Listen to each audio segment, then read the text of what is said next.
তো বন্ধুগণ, আমাদের ব্লগ ওয়েবসাইটের জন্য আমাদের কিন্তু এক্সএমএল একটা সাইট ম্যাপ জেনারেট করতে হবে। আমরা আমাদের ব্লগের ফ্রন্ট এন্ডে যাই, এখানে কিন্তু আমাদের এই যে ডাইনামিক একটা সাইট ম্যাপ আমরা তৈরি করেছিলাম। তো এটা কিন্তু আমাদের জাস্ট ফ্রন্ট এন্ড যে সাইট ম্যাপ, যদি আমরা এই যে ধরেন বিক্রয়ে যাই, এখানে কিন্তু আপনারা দেখবেন যে ফ্রন্ট এন্ড একটা সাইট, যেটা এইচটিএমএল সাইট ম্যাপ, এখানে কিন্তু একটা এইচটিএমএল সাইট ম্যাপ আছে। তো ধরুন আপনি যদি আবার ইয়েতে যান, বিডি হাউজিংয়ে যদি যান, এই ওয়েবসাইটটাতে যদি যাই এবং আপনারা যদি এখানে সাইট ম্যাপ ডট এক্সএমএল এটা করেন, তাহলে কিন্তু দেখবেন যে এক্সএমএল-এর যে সাইট ম্যাপ, যেটা অ্যাকচুয়ালি গুগল সার্চ কনসোলে আপনারা সাবমিট করবেন বা এসইও ডেভেলপার সাবমিট করবে, সেটা কিন্তু এখানে শো করবে। যদিও এখানে ইন্টারনেটটা অনেক স্লো, যার কারণে টাইম নিতেছে। তো আমাদের এখানে এইচটিএমএল যে সাইট ম্যাপটা আছে এটা তো থাকবেই, পাশাপাশি আমাদের একটা এক্সএমএলে একটা সাইট ম্যাপ জেনারেট করতে হবে, হ্যাঁ, যেটা হলো যে আপনার, যেটা আমরা গুগল সার্চ কনসোলে সাবমিট করব। তো এইটার জন্য ধরুন যে আমরা যেটা করতে পারি, আমরা ধরুন আমাদের যদি বিএস করে যাই, এখানে কিন্তু এই যে আমরা এইচটিএমএল সাইট ম্যাপটা জেনারেট করেছিলাম। তো ধরুন আমরা এই যে পেজ কন্টেন্টটা এটুকুকে কপি করে আমরা ধরুন যে চ্যাট জিপিটিকে বলবো যে create example site map for my blog website and here is my HTML site map. তো ধরুন আমরা এটা দিয়ে দিলাম, এবং এখানে আমরা যদি আবার দেখি এটা কেন আসতেছে না, আমরা একটু দেখি।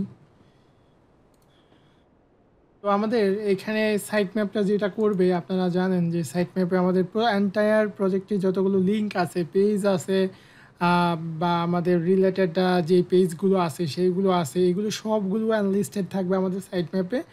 এবং গুগল বট যখন এটাকে ক্রল করবে, তখন কিন্তু সে প্রত্যেকটা পেজের লিঙ্ক এখান থেকে তার ডাটাবেজের সে কী করতে পারবে, এখান থেকে পুল করতে পারবে, কিন্তু পুল করে তার ডাটাবেজে সেইগুলোকে ইন্ডেক্স করে দিবে। তো এখানে অ্যাকচুয়ালি এটা প্রবলেম করতেছে। আমরা এটা একটা দেখাইতে চাচ্ছিলাম যে এক্সএমএল সাইট ম্যাপটা কেমন হয়। তো ধরুন এইটা আমরা ধরুন যে এখানে আমাদের যদি আমরা অন্য কোনো ওয়েবসাইটে যাই, এখান থেকে ধরুন যে আমরা অথবা আমরা আগে দেখি চ্যাটজিপিটি এটা কতটুকু করেছে, আমরা একটু দেখি। তো এখানে দেখুন একটা রাউট সে কল করেছে। তো আমরা এরকম একটা রাউট নিয়ে নিব আমাদের সাইট ম্যাপের জন্য। ধরুন যে কমন যে পেজেসগুলো আছে, যেমন ধরুন সাবস্ক্রাইবার, কন্ট্যাক্ট, সাইট ম্যাপ, হ্যাঁ, এটার পর আমরা একটা রাউট নিয়ে নিলাম get site map dot XML site map controller index site map dot XML. আমরা এটা এই যে পেজেস কন্ট্রোলারে নিয়ে যাব। পেজেস কন্ট্রোলারে একটা ইন্ডেক্স মেথড না, আমরা এই পেজেস কন্ট্রোলারে site map XML site map এরকম একটা মেথড আমরা নিয়ে নিব। এক্সএমএল সাইট ম্যাপ আমাদের যে পেজেস কন্ট্রোলারটা আছে ফ্রন্ট এন্ডে। তো এখানে পেজেস কন্ট্রোলার, ধরুন আমরা এখানে একটা পাবলিক ফাংশন নিয়ে নিব। তো এটা আমরা এখানে নিয়ে নিলাম। তো এখন এখানে দেখুন, এখানে কিন্তু সে কি করেছে, সে এখানে একটা ইন্ডেক্স মেথড যেটার ভিতরে ক্যাটাগরিজগুলোকে পাস করতেছে। তো আমরা এখানে কি করব, আমরা ধরুন এখানে ক্যাটাগরিজগুলোকে পাস করব, ক্যাটাগরিজ অল, আমার ডেটাবেস থেকে ক্যাটাগরিজগুলো আসছে। এবং এখানে দেখুন রিটার্ন রেসপন্স ভিউ, একটা সাইট ম্যাপ যেই আপনার একটা ভিউকে এখানে রিটার্ন করা হয়েছে, যেটার রেসপন্সে কন্টেন্ট টাইপ অ্যাপ্লিকেশন এক্সএমএল দেওয়া হয়েছে। তো আমরা এখানে সাইট ম্যাপ আমাদের একটা কাজ করতে পারি, আমরা এটা পেজেসের ভিতরে pages dot XML site map আমরা এরকম একটা ব্লেড ফাইল নিয়ে নিব। তো ধরুন এটা কোথায় নিব, এটা হচ্ছে আমাদের ফ্রন্ট এন্ডের পেজেসের ভিতরে। আমাদের এখানে কিন্তু পেজেস সাইট ম্যাপ আমরা যদি এটাকে ক্লোজ করি, এই যে পেজের সাইট ম্যাপ, এখানে ফ্রন্ট এন্ডের এখানে আমরা একটা ব্লেড ফাইল নিয়ে দিব। তো এখন এই ব্লেড ফাইলে এই যে এখানে যে এক্সএমএলটা দেওয়া হয়েছে, এই এক্সএমএলটা আমরা এখানে দিয়ে দিই। এখানে আমরা এক্সএমএলটা ফুললি দিয়ে দিব। তো এখানে এক্সএমএল ভার্সন এবং এখানে আমাদের যে ইউআরএলটা আছে ডেইলি প্রায়োরিটি 1.0 আছে। দেন আমাদের যে কমন পেজেসগুলো আছে, যেমন ধরুন যে আমাদের অ্যাবাউট পেজ আছে, আমাদের ডিসক্লেমার পেজ আছে, তারপরে অর্থাৎ আমাদের যে কমন পেজেসগুলো আছে সেই কিন্তু এইগুলো এখানে দিয়ে দিয়েছে। কারণ আমরা ওই যে আমাদের যে এইচটিএমএল সাইট ম্যাপের এইচটিএমএল কোডটা তাকে দিয়েছিলাম, সেখান থেকে সে বুঝতে পারছে যে এই যে আপনার কমন যে পেজেসগুলো আছে সেগুলোকে সে প্রায়োরিটি সেট করে দিয়ে আর দেন এখানে পেজেসগুলোকে এভাবে রাউটগুলো লিঙ্ক আপ করে দিয়েছে। তো এখানে প্রায়োরিটি কোনটার কত দিবেন এটা এসইও ডেভেলপার আপনাকে বলে দিবে, সেই অনুযায়ী এখানে দিবেন। এবং এখানে দেখুন এই যে ক্যাটাগরিজের একটা লুপ, অর্থাৎ যতগুলো ক্যাটাগরিজ আছে সেগুলো কিন্তু এখান থেকে চলে আসবে। এখন ধরুন আমরা যদি এই যে আমাদের যে সাইট ম্যাপ ডট এক্সএমএল এটা যেটা আছে এটা যদি আমরা এখানে দিই, এখানে দিয়ে যদি হিট করি তাহলে আমরা কিন্তু আমাদের সাইট ম্যাপটা পাবো। তো এখানে দেখাচ্ছে 404। তো ধরুন দেখি 404 কেন দেখাচ্ছে। আমরা একটা কাজ করতে পারি, আমরা এটা ধরুন যে দেখে আসি এবং আমরা এখানে যাব। এখানে যাওয়ার পর আমরা site map dot XML pages controller site map dot XML. তো এখান থেকে ধরুন আমরা এখানে একটা ডিডি করি যে এখান থেকে এটা পাচ্ছে কিনা। তো এখন যদি আমরা এটা রিফ্রেশ দেই, আমরা একটু ফ্রন্ট এন্ডে যাই, ধরুন যে আমাদের যে ফ্রন্ট এন্ড ব্লক, সো এখানে আমরা দিব সাইট ম্যাপ ডট এক্সএমএল। আমরা রাউটটাকে একটু প্রপারলি দেখে আসি যে আমাদের রাউটটা ঠিক আছে কিনা। Site map dot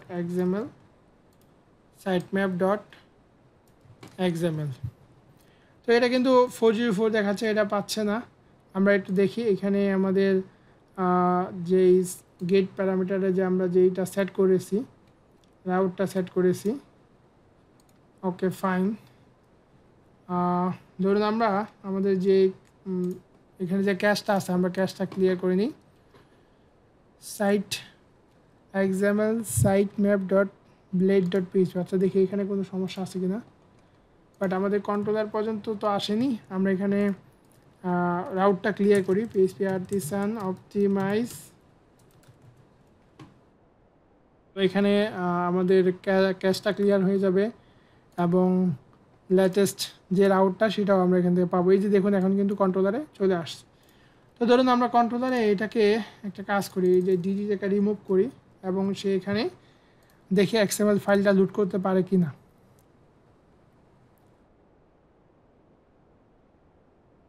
app HTTP controller category controller not found. এখানে আমরা যে ক্যাটাগরি এখানে আমরা ক্যাটাগরি ইউজ করতেছি, বাট আমাদের ক্যাটাগরি মডেলটাকে এখানে লুট করে দিতে হবে।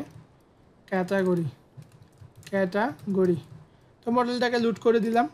এখন ধরুন যে আমরা রিফ্রেশ যদি এই যে দেখুন এখানে কিন্তু আমাদের এই যে এক্সএমএল জেনারেট হয়ে গেল, অর্থাৎ সাইট ম্যাপটা জেনারেট হয়ে গেল। এখন আপনি এটা কিন্তু ডাইনামিক হয়ে গেল, অর্থাৎ আপনি যখনই এটা হিট করবেন তখন কিন্তু সেই ডাটাবেস থেকে আপনার যতগুলো ক্যাটাগরি থাকুক না কেন, দেখুন এখানে স্পোর্টস কার, হাইব্রিড ভেহিক্যাল, কার মেনটেন্যান্স, এই ধরনের ক্যাটাগরিগুলো আছে। ইন ফিউচারে যদি আপনার আরও 50টা ক্যাটাগরি অ্যাড হয় তাহলে কিন্তু আপনার ওই ক্যাটাগরির পেজটা কী হবে এখানে কিন্তু অ্যাড হয়ে যাবে। দ্যাট মিন্স গুগল বট যখন এটা আপনাকে কি করবে, এই সাইট ম্যাপটা আপনার এক্সএমএল সাইট ম্যাপটাকে ক্রল করবে, তখন কিন্তু সে নতুন পেজেসগুলো পেয়ে যাবে। তো আশা করি বুঝতে পারছেন যে আমরা কীভাবে অ্যাকচুয়ালি আমাদের সাইট ম্যাপটা ডাইনামিক সাইট ম্যাপটা জেনারেট করে নিলাম। তো এখানে আমরা কী করেছি, এখানে আমরা একটা রাউট কল করেছি, নেম রাউট দিয়েছি সাইট ম্যাপ ডট এক্সএমএল এবং পেজেস কন্ট্রোলারে আমরা এক্সএমএল সাইট ম্যাপ একটা মেথডকে কল করেছি। আমরা যদি সেই মেথডে যাই, সেই মেথডে আমরা কী করেছি, ক্যাটাগরিগুলো ডাটাবেস থেকে নিয়ে আসছি এবং এখানে আমরা কন্টেন্ট রেসপন্স যে মেথডটা যেটা থ্রুতে আমরা হেডার মেথডটাকে অ্যাক্সেস করতেছি।